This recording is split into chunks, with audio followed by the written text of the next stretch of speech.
Shalom Jemaat GBI Maple Park yang dikasihi Tuhan, kembali lagi dalam ibadah KTM online GBI Maple Park. Kami berharap seluruh jemaat yang menonton tayangan ini dapat merasakan hadirat Tuhan dalam firman yang disampaikan oleh hamba-Nya. Untuk mengetahui updatean terbaru kegiatan GBI Maple Park, Bapak Ibu jangan lupa untuk subscribe, like, comment, and share kepada saudara dan kerabat kalian. Selamat beribadah, kiranya Tuhan Yesus memberkati. Shalom jemaat yang dikasihi Tuhan, mari kita saksikan kegiatan GBI Maple Park dalam sepekan ini. Untuk jemaat yang ingin didoakan secara khusus, dapat menghubungi di nomor berikut ini. Untuk kegiatan GBI Maple Park, Bapak Ibu dapat melihat sosial media kami di slide berikut ini.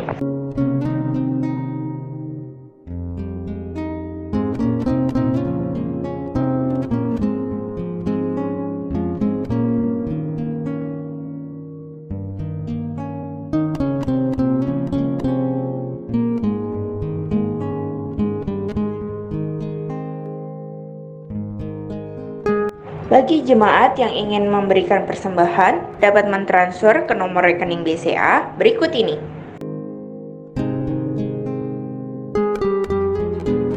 Demikianlah info news GBI Maple Park sepekan ini. Mari kita siapkan hati untuk memulai ibadah KTM pada hari ini. Tuhan Yesus memberkati. Deklarasi iman. Dalam lindungan Allah, orang yang duduk dalam lindungan yang maha tinggi dan bermalam dalam naungan yang maha kuasa akan berkata kepada Tuhan, tempat perlindunganku dan kubu pertahananku, Allahku yang kupercayai. Sungguh dialah yang akan melepaskan engkau dari jerat penangkap burung, dari penyakit sampar yang busuk. Dengan kepaknya ia akan menundungi engkau, di bawah sayapnya engkau akan berlindung. Kesetiaannya ialah perisai dan pagar tembok. Engkau tak usah takut terhadap kedahsyatan malam, terhadap panah yang terbang di waktu siang, terhadap penyakit sampar yang berjalan di dalam gelap, terhadap penyakit menular yang mengamuk di waktu petang. Walau 1000 orang rebah di sisimu dan 10.000 di sebelah kananmu, tetapi itu tidak akan menimpamu. Engkau hanya menontonnya dengan matamu sendiri dan melihat pembalasan terhadap orang-orang fasik. Sebab Tuhan ialah tempat perlindunganmu, yang maha tinggi telah kau buat tempat perteduhanmu. Malapetaka tidak akan menimpa kamu, dan tulah tidak akan mendekat kepada kemahmu. Sebab malaikat-malaikatnya akan diperintahkannya kepadamu untuk menjaga engkau di segala jalanmu. Mereka akan menantang engkau di atas tangannya, supaya kakimu jangan terantuk kepada batu. Singa dan ular tedung akan kau langkahi, engkau akan menginjak anak singa dan ular naga. Sungguh hatinya melekat kepadaku, maka aku akan meluputkannya. Aku akan membentenginya sebab ia mengenal namaku. Bila ia berseru kepadaku, aku akan menjawab. Aku akan menyertai dia dalam kesesakan. Aku akan meluputkannya dan memuliakannya. Dengan panjang umur akan kukenyangkan dia, dan akan kuperlihatkan kepadanya keselamatan daripadaku. Amin. Puji nama Tuhan, Shalom GBI Maple Park. Berapa banyak kita siap memuji, menyembah Tuhan, boleh lambaikan tangan kita. Tepuk tangan paling meriah buat Tuhan kita. Haleluya, mari bersama-sama tundukkan kepala kita berdoa. Terima kasih Tuhan Yesus buat kesempatan malam hari ini ya Tuhan. Dimanapun kami berada ya Tuhan, hati kami rindu memuji-Mu, menyembah-Mu ya Tuhan. Biar hanya nama-Mu saja yang dipermuliakan di tengah kami ya Tuhan. Layakkan setiap kami umat-Mu, kami hamba-hamba-Mu. Kami rindu bersuka cita memuji nama-Mu. Di dalam nama Tuhan Yesus, yang siap memuji Tuhan bersama dengan saya berkata, amin. Tepuk tangan sorak-sorai kemuliaan buat Tuhan kita. Mari memuji Tuhan bersama, sebab Dia baik. Amin.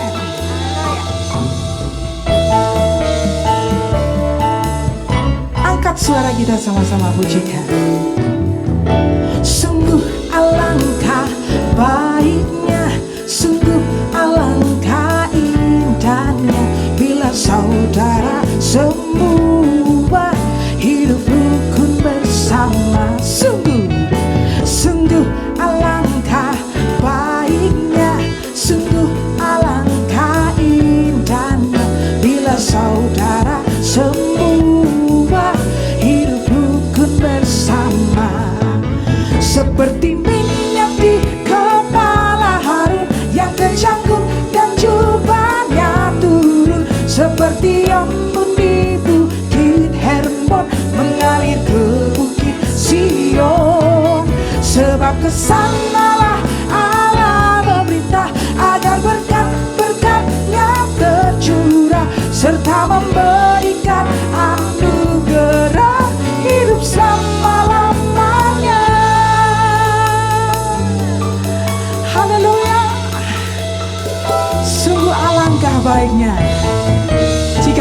rukun bersama. Amin.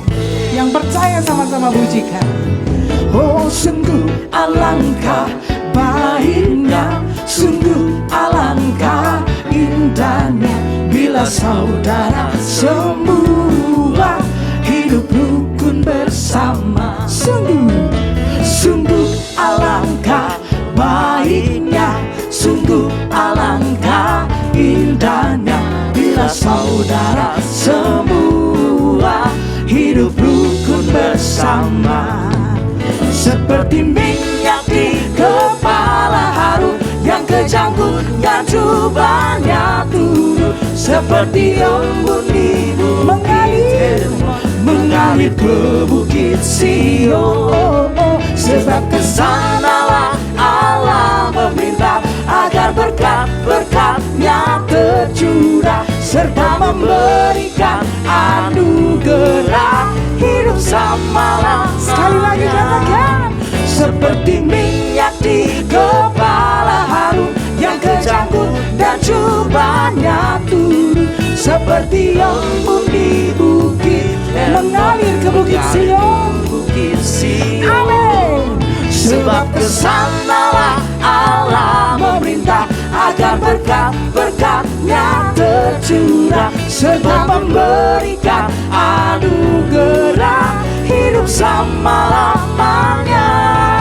Seperti minyak di kepala Harun yang kejangkut dan jubahnya turun, seperti embun di mengalir ke bukit Sion. Sebab kesanalah Allah agar berkat-berkatnya dicurahkan bagi kita semua, serta memberikan anugerah hidup selama-lamanya, serta memberikan anugerah hidup selama-lamanya, serta memberikan anugerah hidup selama-lamanya.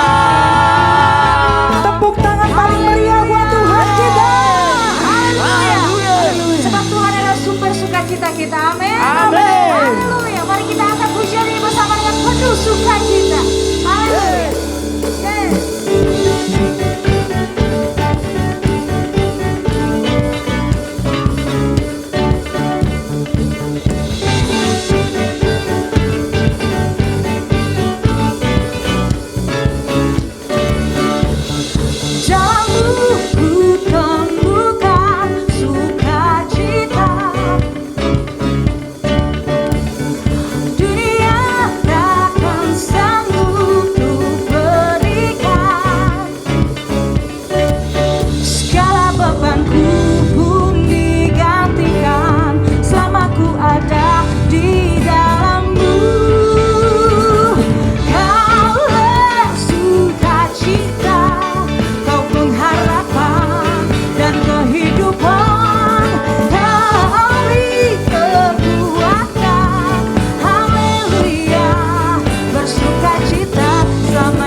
kehidupan, Kau beri kekuatan. Haleluya, Engkau sukacita kami, Kaulah sukacita, Kau pengharapan dan kehidupan, Kau beri kekuatan. Haleluya, bersukacita selamanya. Boleh tepuk tangan di atas kepala kita buat Tuhan, yuk. Yeay.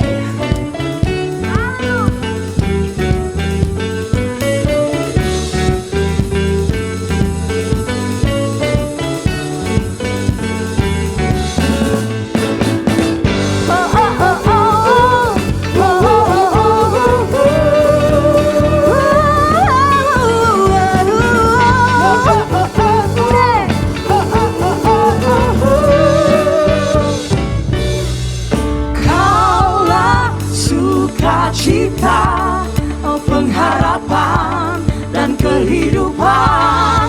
Kau beri kekuatan. Haleluya. Nyatakan dengan iman, Engkau sukacita kami Tuhan. Sukacita, pengharapan dan kehidupan. Kau beri kekuatan. Haleluya. Bersukacita. Haleluya. Bersukacita. Haleluya. Bersukacita samanya.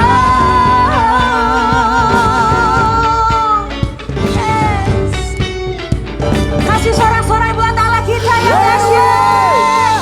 Haleluya. Engkau ajaib Tuhan buat setiap kami. Haleluya. Malam hari ini kami mau terus ada di dalam hadirat-Mu ya Tuhan. Penuhi setiap kami dengan hadirat-Mu yang kudus Tuhan. Terima kasih ya Tuhan.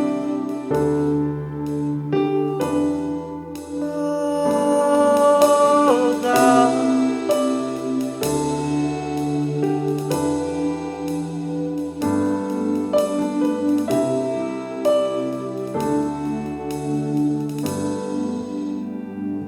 It was my cross you bore, so I could live in the freedom you died for. And now my life is yours, and I will sing for your goodness forevermore. Worthy is your name, Jesus. You deserve the praise. Worthy is your name. Worthy is your name, Jesus. You deserve the praise. Worthy is your name.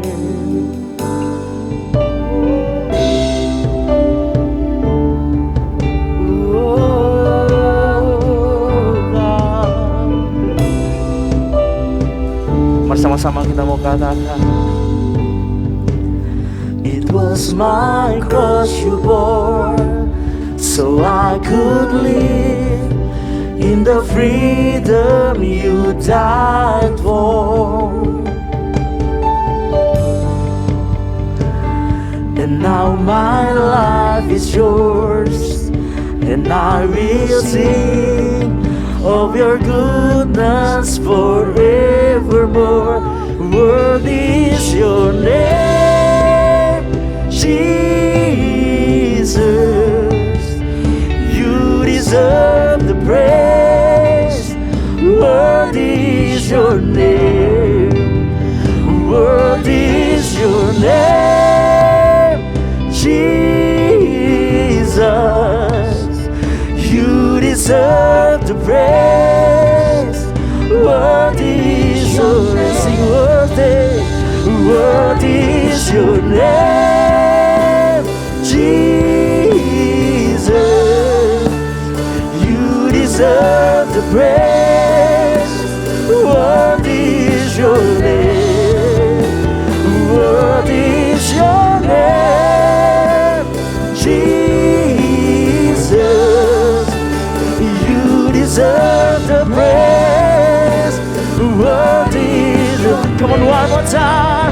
Say, worthy is your name, Jesus. You deserve the praise. Worthy is your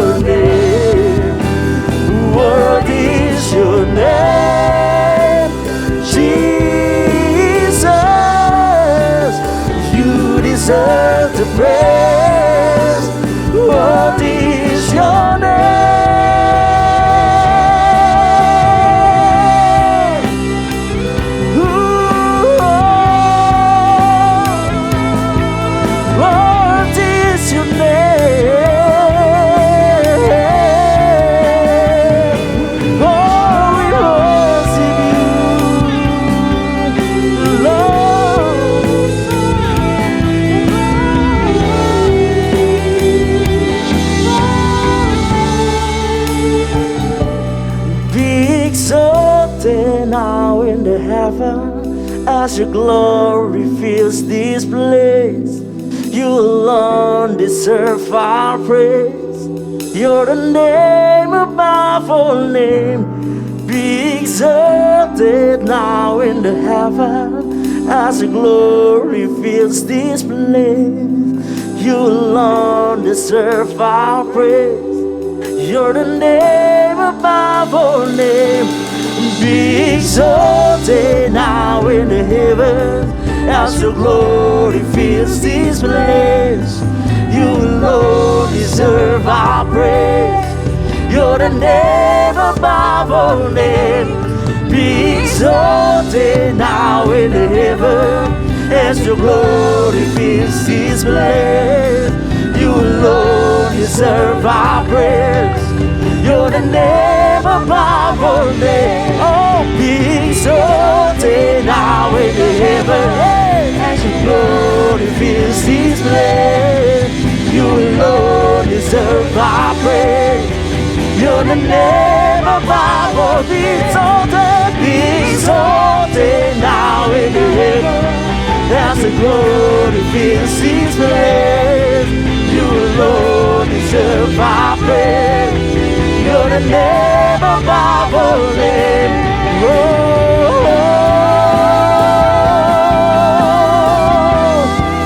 Come on, lift up your voice. We worship you, Jesus. We thank you for your love. We thank you for your grace, Jesus.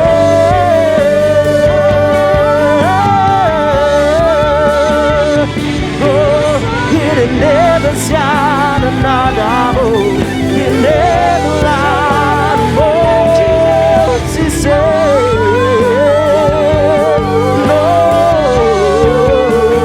Oh, we worship you, Jesus. We worship you.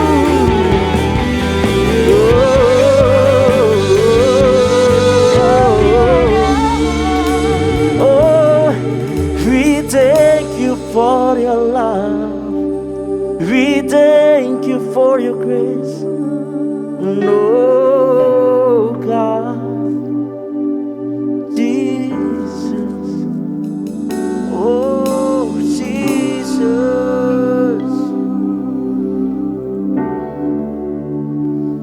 Oh, God.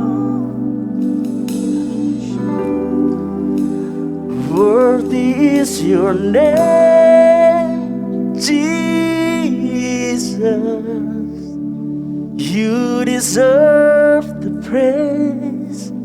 Worthy is your name. Worthy is your name, Jesus. You deserve the praise. Worthy is your name.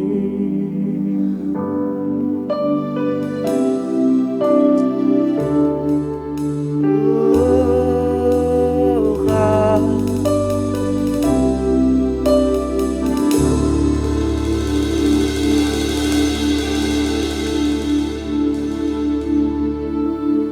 Salam saudaraku, mari kita akan bersama-sama membaca firman Tuhan yang terambil dari Mazmur pasal 42 ayat yang pertama sampai yang ke-6. Mazmur 42 ayat pertama sampai ayat yang ke-6. Untuk pemimpin biduan, nyanyian pengajaran Bani Korah, seperti rusa yang merindukan sungai yang berair. Demikianlah jiwaku merindukan Engkau ya Allah. Jiwaku haus kepada Allah yang hidup. Bilakah aku boleh datang melihat Allah? Air mataku menjadi makananku siang dan malam. Karena sepanjang hari orang berkata kepadaku, di mana Allahmu? Inilah yang hendak ku ingat. Sementara jiwaku gundah gulana. Bagaimana aku berjalan maju dalam kepadatan manusia. Mendahului mereka melangkah ke rumah Allah dengan suara sorak-sorai dan nyanyian syukur dalam keramaian orang-orang yang mengadakan perayaan. Mengapa engkau tertekan hai jiwaku dan gelisah di dalam diriku? Berharaplah kepada Allah, sebab aku akan bersyukur lagi kepadanya, penolongku dan Allahku. Sebelum kita mendengarkan firman Tuhan, mari kita tunduk kepala dan kita berdoa. Ya Bapa di dalam sorga, kami bersyukur kepadamu. Hari ini kami kembali boleh mendengarkan kebenaran firman Tuhan. Segala sesuatu akan berlalu, tapi firman-Mu tidak pernah akan berubah.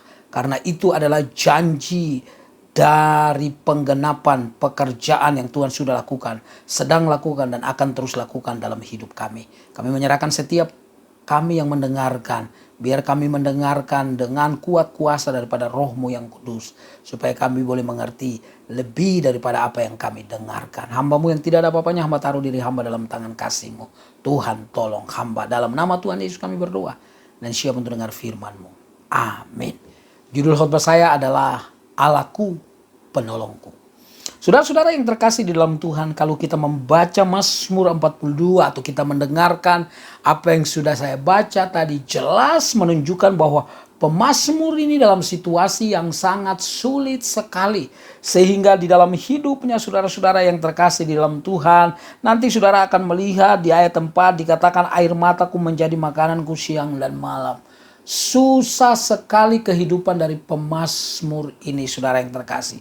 Tetapi kalau saudara melihat latar belakangnya, saudara akan makin bersimpati dengan siapa orang yang menulis ini dan bagaimana situasinya atau keadaan dari orang ini. Nah, kita tahu betul bahwa ini keadaan adalah dari Raja Daud, saudara yang terkasih. Nah, ini nyanyian yang ditulis oleh Bani Korah, tapi berdasarkan pengalaman dari Raja Daud. Mazmur 42 itu ada latar belakangnya. Latar belakangnya kalau saudara melihat di Alkitab, saudara buka di dalam 2 Samuel pasal yang ke-13. Saudara akan melihat judul di sana Amnon dan Tamar. Nah, siapa Amnon dan siapa pula Tamar? Amnon adalah anak daripada Raja Daud. Tamar juga demikian, dia adalah Raja Daud. Tetapi ibu mereka berbeda. Satu kali saudara-saudara yang terkasih di dalam Tuhan, Tamar itu tumbuh dari seorang remaja menjadi gadis yang sangat cantik sekali. Sehingga Amnon itu dia naksir. Tetapi dia takut menyatakan isi hatinya itu kepada rajanya atau sekaligus bapaknya yang namanya Daud. Karena dia takut Raja Daud, bapaknya ini tidak akan mengizinkannya. Itulah sebabnya hari lepas hari dia kelihatan murung sekali. Lalu temannya datang dan tanya, kamu itu sakit apa? Lalu atau kamu ada apa sehingga kamu kelihatan murung, gelisah, gak punya gairah untuk hidup. Lalu dia bilang, iya sebenarnya saya naksir adik saya yang namanya Tamar itu. Tapi saya takut untuk bilang terus terang kepada ayah saya. Oh, kalau begitu kamu pura-pura sakit. Waktu dia pura-pura sakit dan kemudian ayahnya datang Daud, dan disitulah dia menyatakan isi hatinya kepada Raja Daud. Dia bilang, saya pengen dibuatin kue yang membuat itu adik saya Tamar. Gampang kata Daud, itu bukan permintaan yang sulit. Lalu disuruhlah orang dan Tamar dipanggil untuk buat kue kepada sang kakaknya yang namanya Amnon. Selesai buat kue mau dikasih makan ke Amnon. Amnon gak mau makan. Dia bilang suruh orang yang di dalam ruangan dalam kamar itu keluar dulu baru dia mau makan. Dan setelah orang-orang semua keluar dari kamarnya, bukan saja kuenya diambil oleh Amnon, tapi tangan si pemberi kue alias Tamar ditarik dan terjadi perkosaan hari itu. Saudara-saudara yang terkasih di dalam Tuhan, kemudian Tamar pulang dan dia menangis karena Amnon mengusir dia dari kamar itu. Dan Tamar bilang, yang kamu sudah buat kepada saya itu udah jahat. Apalagi setelah kamu buat, kamu usir saya dari kamar ini. Itu sudah lebih jahat lagi. Dia pulang dan dia ke rumah kakaknya yang namanya Absalom.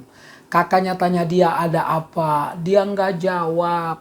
Tapi setelah kakaknya mendesak dia, lalu kemudian dia kasih tahu Amnon memperkosa dia.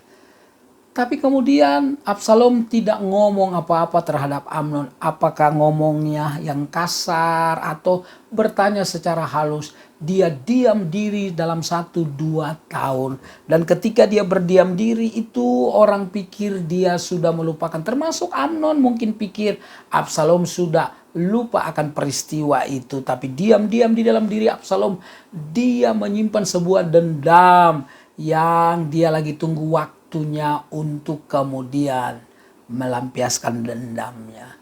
Satu kali dia mengadakan pengguntingan bulu domba, lalu dia mengundang semua anak-anak raja, termasuk raja diundang.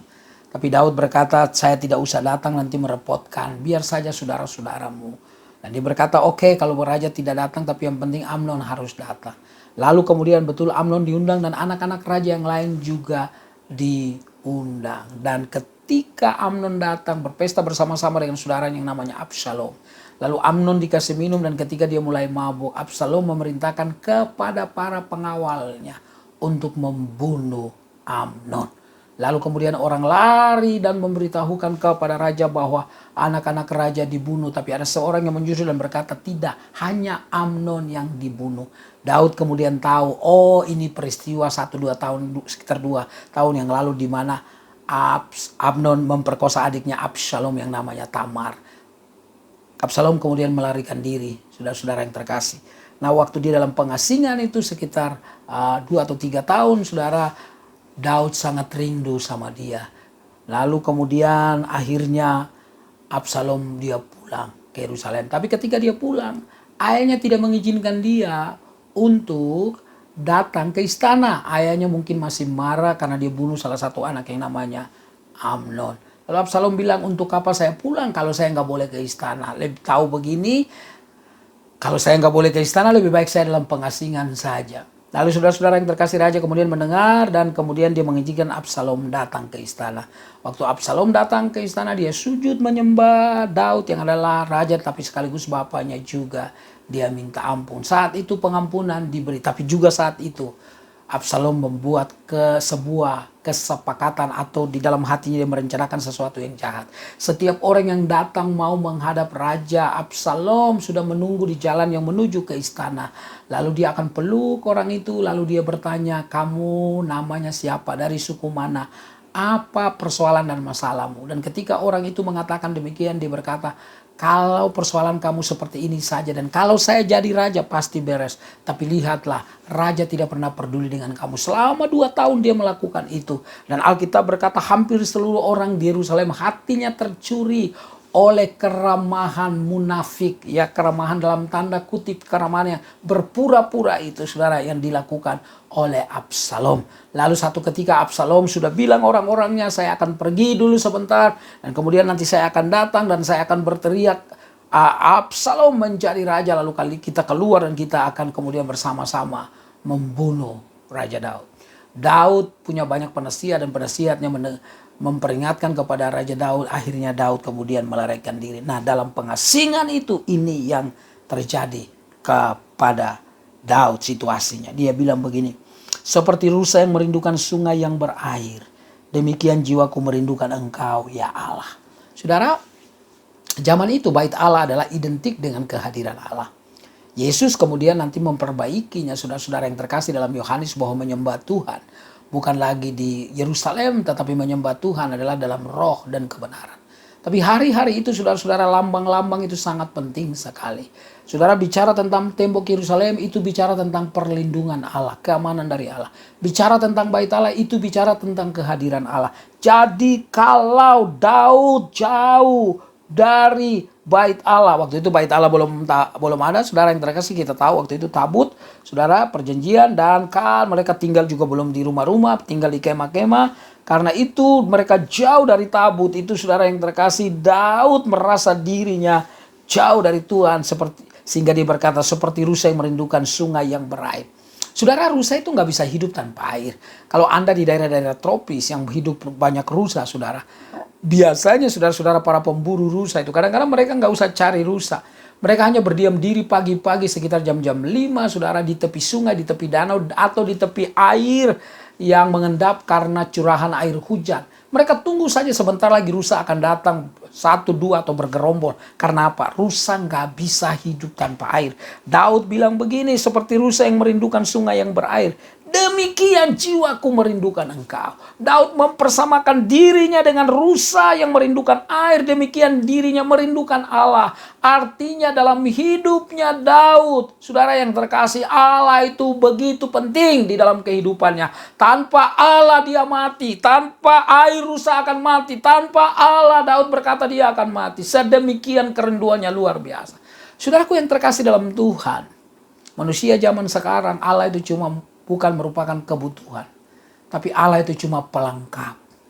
Jadi kalau nggak datang ke Tuhan satu hari, nanti aja. Kalau nggak datang ke gereja minggu ini, nanti aja. Kalau nggak lihat rekaman khotbah hari ini, nanti aja di hari yang lain.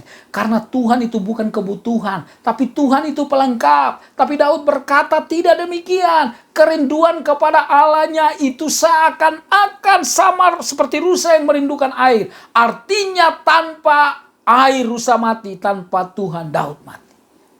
Apakah kita punya kerinduan semacam itu? Kerinduan yang kuat karena kasih kita kepada Tuhan yang begitu kuat. Sehingga kita selalu pengen ketemu dengan Tuhan. Itu kerinduan orang-orang yang bisa bertemu dengan Tuhan. Kalau kerinduannya seperti itu. Mau mati rasanya. Bisa mati akibatnya. Kalau tidak dekat dengan Tuhan. Saya berdoa supaya walaupun kita ada di rumah, mendengarkan firman Tuhan, saudara-saudara yang terkasih, melalui live streaming atau rekaman video apa saja, saudara-saudara yang terkasih, fasilitas medianya, harus punya hati sama seperti Daud. Merindukan Tuhan. Karena Tuhan adalah kehidupan dia.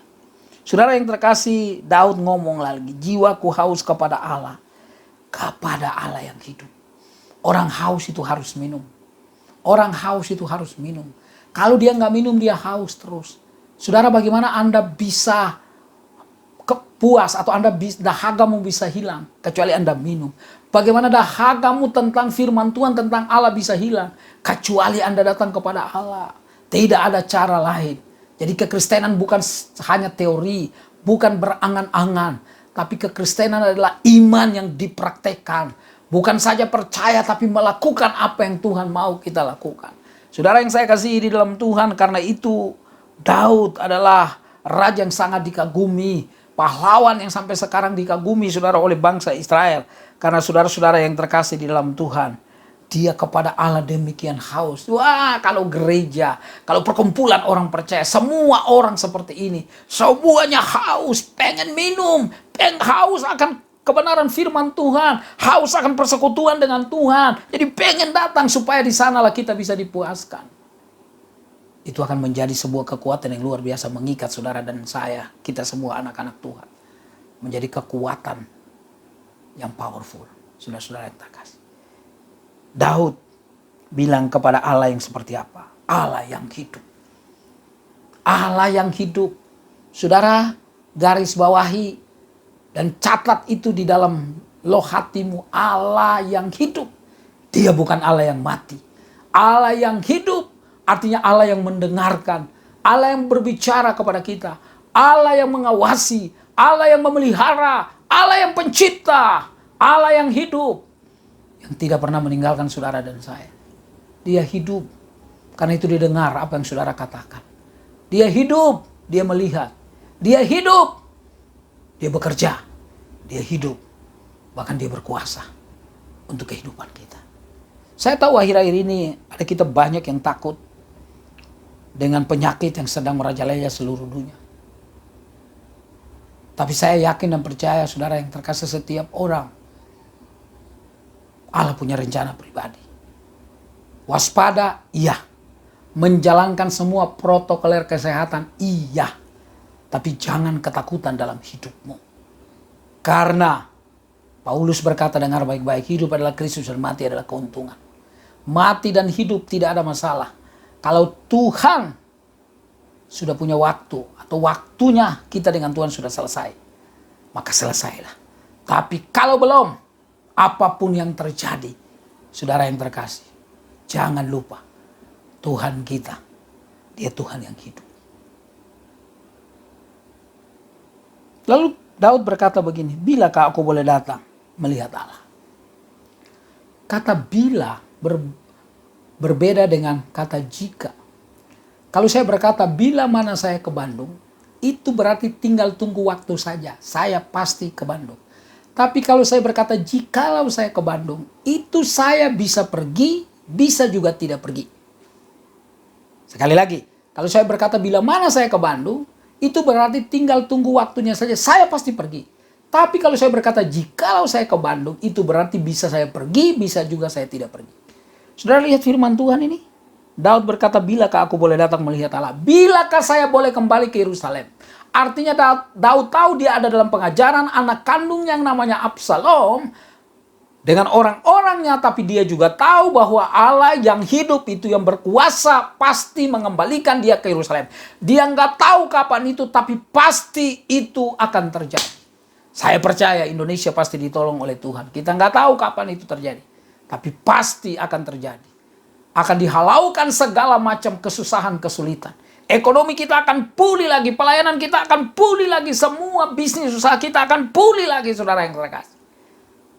Asalkan hati kita tetap berpaut kepada Tuhan.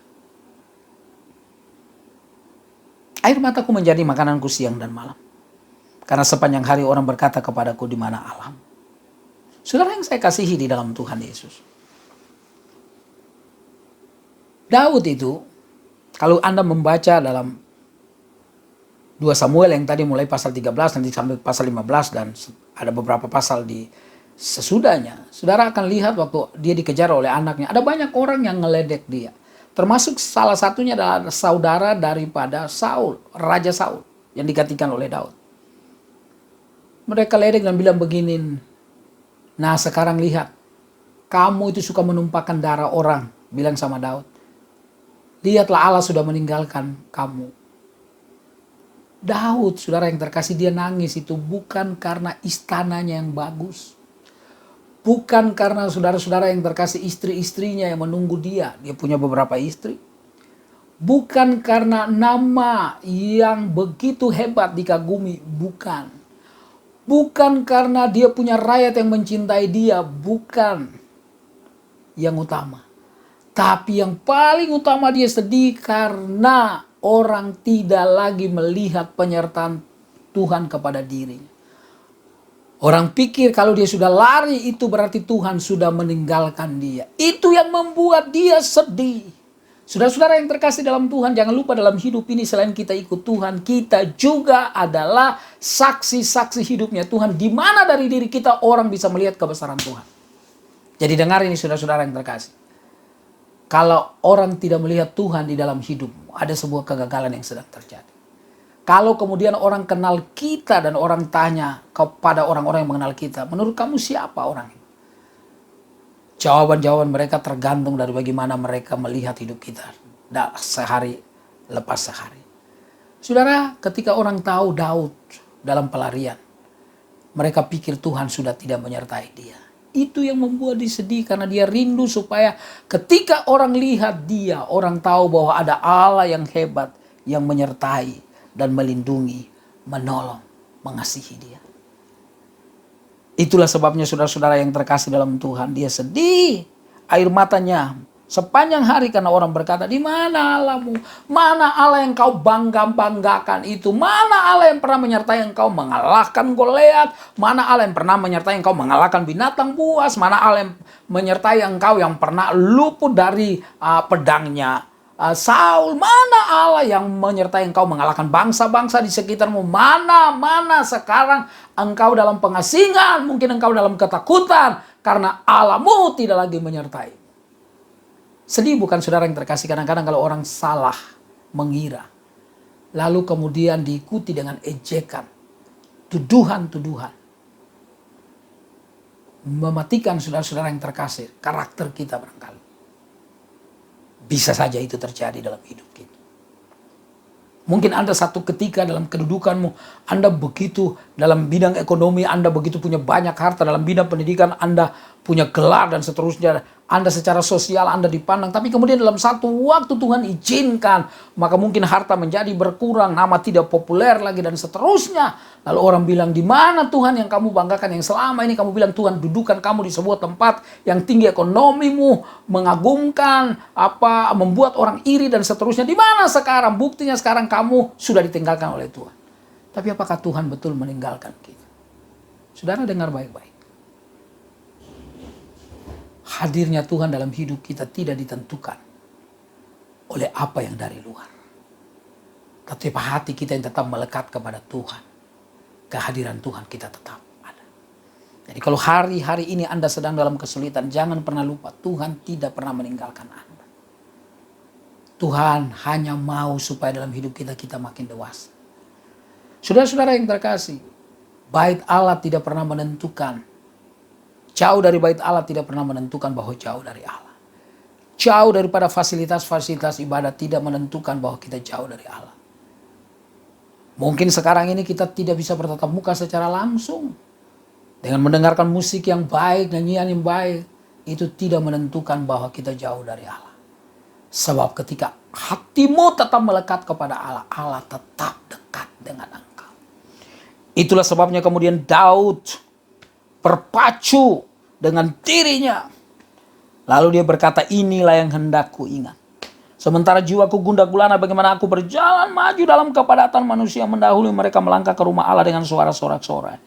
Dan nyanyian syukur dalam keramaian orang-orang yang mengadakan perayaan. Daud ingat apa semua? Kebaikan Tuhan dalam ibadah. Kebersamaan dalam persekutuan yang kuat bersama-sama. Saudara-saudara yang terkasih, dengan jemaatnya, dengan bangsa Israel. Karena Daud selain dia raja, dia adalah nabi, saudara-saudara yang terkasih. Dan kemudian itu yang membuat dia kembali ingat akan kebaikan Tuhan. Saudara, saya yakin dan percaya kita yang diberkati. Dan saya percaya terus diberkati oleh Tuhan. Jangan lupa berkat itu tidak semata-mata karena saudara-saudara yang terkasih, dulu kita biasa, sekarang kita jadi lebih hebat. Dulu kita tidak pintar, sekarang lebih pintar. Dulu kita nggak kaya, sekarang lebih kaya. Lalu itu berkat Tuhan. Nah, bukan semata-mata itu. Tapi berkat Tuhan itu adalah kedekatan dirimu dengan Tuhan. Itu yang nggak bisa dirampas oleh siapapun. Termasuk oleh iblis, saudara-saudara yang terkasih. Karena itu, Daud kemudian ingat semua. Jadi kalau dalam ibadah, ibadahlah dengan sungguh-sungguh. Karena dari sana Anda akan melihat jaminan, garansi daripada Tuhan menyertai Anda. Waktu Anda menyanyikan pujian sungguh-sungguh kepada Tuhan, waktu Anda mendengarkan firman Tuhan dengan kesungguhan, waktu Anda berdoa dengan hati iman yang terarah kepada Allah, maka itu menjadi jaminan pemeliharaan Tuhan terus-menerus dalam hidupmu. Sekalipun saudara dalam kesulitan, saudara tetap yakin ada penyertaan Tuhan. Itulah sebabnya ketika saudara hanya kita sekarang ini atau beberapa gereja, mungkin termasuk gereja saudara, masih mendengarkan firman Tuhan melalui rekaman atau live streaming, tidak bertatap muka langsung, tidak berarti bahwa kita jauh dari Tuhan. Karena ukuran Tuhan dekat itu bukan dari sana, tapi ukuran Tuhan dekat itu karena kita bersama dengan Dia. Saudara-saudara yang terkasih di dalam Tuhan Yesus. Lalu ayat yang ke-6 berkata begini. Mengapa engkau tertekan hai jiwa dan gelisah di dalam diriku? Berharaplah kepada Allah. Sebab aku akan bersyukur lagi kepadanya, penolongku dan Allahku. Setelah dia mengingat semua itu. Dia mengingat kebaikan Tuhan, saudara-saudara yang terkasih. Lalu sekarang dia berkata, kenapa mesti tertekan? Kenapa mesti gelisah? Di dalam diri, jangan berhenti. Saudara, kalau sekarang kita sedang ketakutan, takut yang berlebihan, khawatir yang berlebihan. Kalau saudara ingat semua penyertaan Tuhan, berkat-berkat Tuhan yang lalu, saudara harus bilang begini, mengapa engkau tertekan? Mengapa engkau gelisah? Mengapa engkau takut? Mengapa engkau khawatir? Mengapa engkau tidak percaya? Bangkitkan imanmu dan berharap kepada Allah. Lalu Daud berkata, sebab aku akan bersyukur kepadanya. Aku akan bersyukur lagi kepadanya. Siapa dia? Penolongku dan Allahku. Jadi dalam situasi dan kondisi seperti apapun, Allah kita tetap penolong kita. Berharap kepada Dia tidak pernah dikecewakan. Tidak pernah sia-sia. Saya akhiri firman Tuhan ini dengan kesaksian. Mungkin sebagian Anda belum tahu, saya pernah dirawat di rumah sakit tahun lalu. Waktu pulang pelayanan dari Kalimantan. Saya pelayanan 10 hari, dan 10 hari saya khotbah 30 kali. Karena tiap hari saya khotbah keliling rumah orang khotbah. Mungkin kecapean, kurang minum. Lalu akhirnya begitu saya pulang, saudara-saudara yang terkasih, dijemput oleh istri dan 2 orang anak kami. Begitu bangun tidur tengah malam, saya jalannya tidak bisa kontrol. Besok paginya sudah keseret kaki. Dan saya dibawa ke rumah sakit, ternyata ada darah mengumpal di batang otak. Saudara, ini sesuatu yang cukup serius. Tapi dokter yang merawat saya kemudian berkata, luar biasa, Tuhan menolong Bapak. Biasanya sakit seperti Bapak 2 kemungkinan. Kemungkinan yang sering terjadi adalah orang bisa koma. Dan kemungkinan yang paling ringan adalah mulut bengkok atau lidah belok. Tapi dua-dua itu tidak terjadi. Saudara yang terkasih, memang saya masih terus berlatih untuk lebih sempurna jalan saya. Tapi saya percaya, doa anak saya selalu bilang begini, Papa, Tuhan belum selesai dengan Papa. Karena itu, Papa pasti dipelihara, dijaga oleh Tuhan. Saya sekarang, saudara-saudara yang terkasih, sehat, kuat, bahkan waktu saya masih duduk, khotbah dengan duduk karena belum bisa berdiri. Saudara yang terkasih, saya tetap berkhotbah, melayani. Karena mulut saya tidak bengkok dan lidah saya tidak belok. Saya mau bicara terus tentang nama Tuhan. Karena nama Tuhan adalah Allah kita. Dia penolong kita. Mari kita tunduk kepala dan kita berdoa.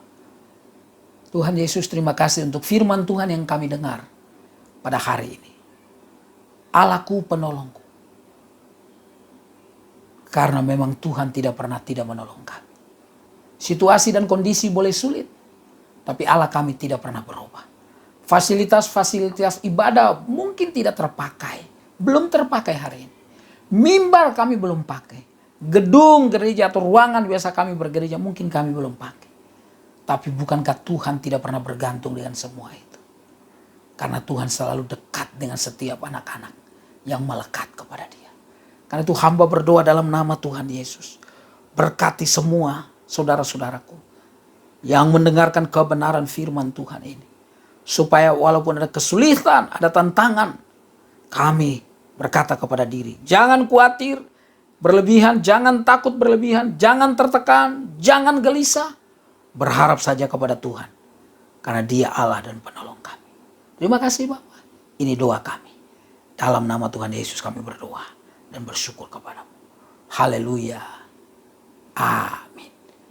Tuhan memberkati kita semua. Salam. Gembala GBI Maple Park dan seluruh pengerja mengucapkan terima kasih atas pelayanan hambanya pada ibadah KTM hari ini. Kiranya Tuhan Yesus memberkati. Shalom Bapak Ibu Saudara yang kasih Tuhan, kita sudah diberkati oleh kebenaran firman Tuhan pada malam hari ini. Mari Bapak Ibu Saudara, kita akan memperkatakan arti Pentakosta ketiga. Pentakosta ketiga. 1. Pentakosta ketiga adalah pencurahan Roh Kudus yang dahsyat di zaman now, melebihi yang terjadi di Azusa Street. 2. Pentakosta ketiga akan membangkitkan penuaian jiwa yang terbesar dan yang terakhir sebelum Tuhan Yesus datang kembali. 3. Pentakosta ketiga akan membangkitkan generasi Yeremia, yaitu anak-anak muda yang dipenuhi Roh Kudus, cinta mati-matian kepada Tuhan Yesus, tidak kompromi terhadap dosa, dan akan bergerak untuk memenangkan jiwa. 4. Pentakosta ketiga lahir di Indonesia dan bergerak ke bangsa-bangsa. Gerakan ini dari timur ke barat dan akan kembali ke Yerusalem. 5. Pentakosta ketiga akan memberikan kuasa untuk menyelesaikan amanat agung dan setelah itu Tuhan Yesus datang kembali. Mari Bapak Ibu Saudara, kita akhiri ibadah kita dan saya undang Bapak Ibu untuk mengangkat tangan. Kiranya berkat yang berlimpah-limpah, damai sejahtera, sukacita, bahkan perlindungan sempurna dari Allah Bapa di surga, di dalam anak yang tunggal Tuhan Yesus Kristus, dan di dalam persekutuan yang manis dengan Allah Roh Kudus, menyertai Bapak Ibu sekalian, mulai malam hari ini, bahkan sampai Tuhan Yesus datang kembali yang kedua menjemput kita di awan-awan yang permai. Mari kita yang percaya dan diberkati Tuhan bersama-sama katakan, amin. Tuhan Yesus memberkati. Kami dan segenap kru yang bertugas mengucapkan terima kasih atas perhatiannya. See you next week and God bless you.